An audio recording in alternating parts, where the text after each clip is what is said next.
नमस्ते। आज के इस खास विश्लेषण में हम एक बहुत ही गहरी बात पर चर्चा करने वाले हैं। हम पंडित श्री राम शर्मा आचार्य जी की पुस्तक गहना कर्मणोगति के अंतिम अध्याय को डिकोड करेंगे। हमारा पूरा फोकस इस एक बात पर होगा कि दुख का कारण हमेशा हमारे पाप ही नहीं होते। दुख ईश्वर की कृपा, पूर्व संचित पुण्य, कर्तव्य पालन और दूसरों के कल्याण के लिए भी आ सकता है। तो चलिए इंसानी दर्द से जुड़ी अपनी पुरानी धारणाओं को थोड़ा सा रीसेट करते हैं और सीधे विषय में उतरते हैं। अब सबसे पहला और सबसे बड़ा सवाल जो हम सबके मन में आता है, क्या हर दुख हमारे पापों का फल है? सच बताइए, कभी ना कभी तो ये ख्याल आया ही होगा ना। दुनिया भर में एक बहुत ही कॉमन धारणा बन गई है कि अगर जिंदगी में कोई तकलीफ है तो पक्का अतीत में कुछ गलत किया होगा और उसी की सजा मिल रही है। लेकिन आज के इस विश्लेषण में हम देखेंगे कि यह धारणा कितनी अधूरी और त्रुटिपूर्ण है। मूल पुस्तक के अंतिम अध्याय का जो शीर्षक है, दुख का कारण पाप ही नहीं है, यहीं से हमारी सारी चर्चा की नींव पड़ती है।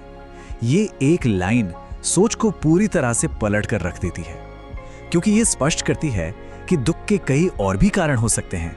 और हैरानी की बात तो ये है कि उनमें से कुछ कारण बेहद सकारात्मक होते हैं। खंड 1, संसार एक दर्पण। पुस्तक के अनुसार ये ब्रह्मांड मूल रूप से बिल्कुल तटस्थ है, एकदम न्यूट्रल है। ये सिर्फ हमारी अपनी अंदरूनी स्थिति और नजरिए को एक आईने की तरह वापस दिखाता है। अंधे लोगों और हाथी की वो मशहूर कहानी तो हम सब ने सुनी है ना। किसी ने पूंछ पकड़ी तो उसे लगा हाथी सांप जैसा है, पैर पकड़ा तो खंभा लगा और पेट छुआ तो पहाड़ मान लिया। बिल्कुल ऐसा ही हमारा नजरिया होता है। हमारा सीमित नजरिया ही हमारे लिए एक अलग सच्चाई गढ़ देता है। इसीलिए तो दो पड़ोसी बिल्कुल एक जैसी दुनिया में रहते हुए भी अपनी अपनी सोच के आधार पर उसे या तो स्वर्ग का बगीचा मान लेते हैं या फिर एक दर्दनाक जाल। संसार तो बस एक आईना है जो वही दिखाता है जो हमारे भीतर चल रहा होता है। चलिए आगे बढ़ते हैं। दूसरा खंड, ईश्वरीय कृपा, जगाने वाला झटका।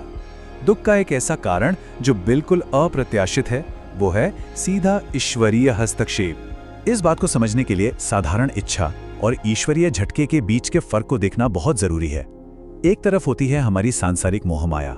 ये किसी दलदल या कीचड़ की तरह होती है, बेहद चिपचिपी और लुभावनी।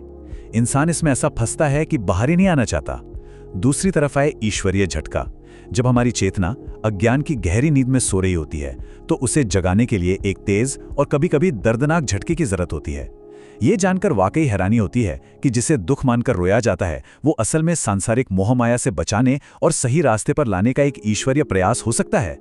पुस्तक में बहुत ही संवेदनशीलता के साथ जीवन के कुछ बहुत गहरे झटकों का जिक्र किया गया है, जैसे कोई प्राण घातक बीमारी आ जाना, किसी अपने को खो देना, अचानक कोई बहुत बड़ा आर्थिक नुकसान होना, दुर्घटनाएं या फिर बहुत करीबी और भरोसेमंद दोस्तों से मिला धोखा। जब सामान्य चेतावनियां असर नहीं करती तो जिंदगी की गाड़ी को वापस सही पटरी पर लाने के लिए इन जबरदस्त झटकों की जरूरत पड़ती है।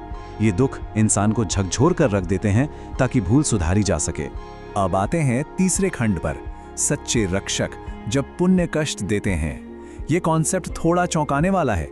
क्या हमारे अपने ही अच्छे कर्म हमारे लिए मुश्किलें खड़ी कर सकते हैं? स्रोत सामग्री में इस प्रक्रिया को सच्चा चौकीदार कहा गया है।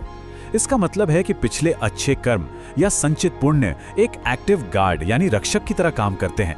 सोचिए, अगर कोई इंसान पतन की ओर जा रहा है या कोई नया पाप करने वाला है तो ये अच्छे कर्म बीच में आकर एक दीवार खड़ी कर देते हैं। ये रुकावट कष्टदायक जरूर लगती है, लेकिन इसका असली मकसद आत्मा को नैतिक पतन से बचाना होता है। इसे एक बहुत ही दिलचस्प उदाहरण से समझते हैं।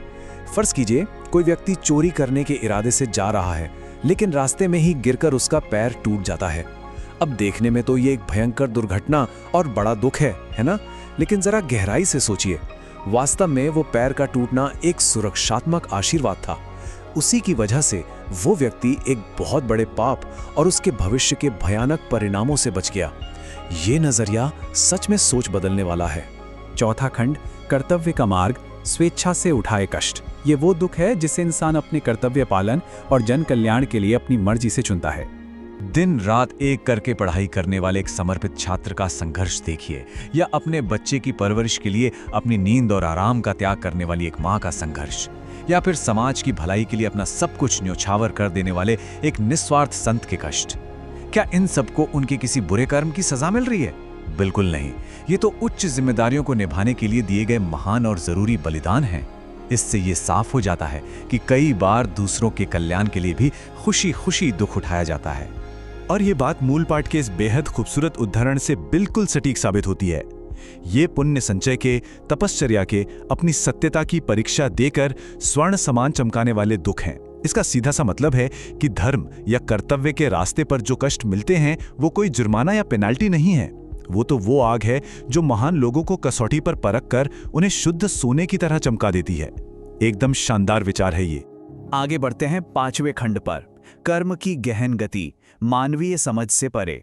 यहाँ उन जटिल स्थितियों पर बात करना बेहद जरूरी है जहाँ शोषण और अत्याचार के कारण निर्दोष लोगों को दुख उठाना पड़ता है। अक्सर ये मान लिया जाता है कि हर अमीर और खुशहाल इंसान पिछले जन्म का कोई महान संत रहा होगा और हर संघर्ष करने वाला या दुखी इंसान पिछले जन्म का पापी।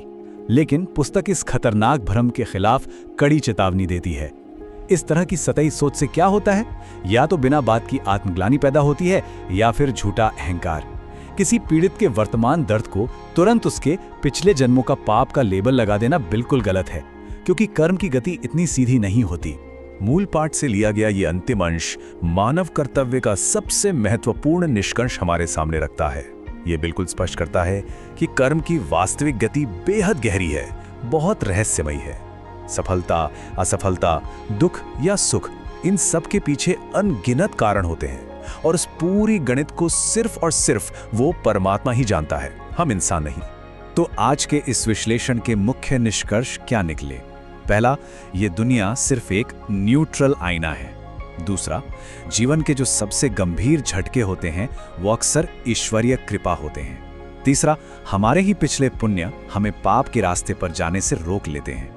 चौथा, सच्चे कर्तव्य के रास्ते पर त्याग तो करना ही पड़ता है। और पांचवां, किसी के दुख को देखकर उसका आकलन करना, उसे जज करना केवल एक भ्रम है। हमारी मुख्य जिम्मेदारी बस इतनी है कि हम पूरी जागरूकता और धैर्य के साथ अपने कर्तव्यों का पालन करते रहें। हमारा ये विश्लेषण एक बहुत ही गहरे सवाल के साथ समाप्त होता है। चूंकि कर्म की गति केवल परमात्मा जानता है, तो क्या हम जीवन में आने वाले दुखों को धैर्यपूर्वक स्वीकार कर सकते हैं? जब भी जीवन में ऐसी मुश्किलें आएं जिनसे बचा न जा सके, तो इस शाश्वत ज्ञान पर जरूर विचार किया जाना चाहिए। पंडित श्री राम शर्मा आचार्य जी की पुस्तक के इस गहरे दर्शन के विश्लेषण में आज के लिए बस इतना ही। इस जटिल विषय को समझने का ये सफर वाकई बहुत शानदार रहा। सीखते रहिए और जीवन को एक नए नजरिए से देखते रहिए।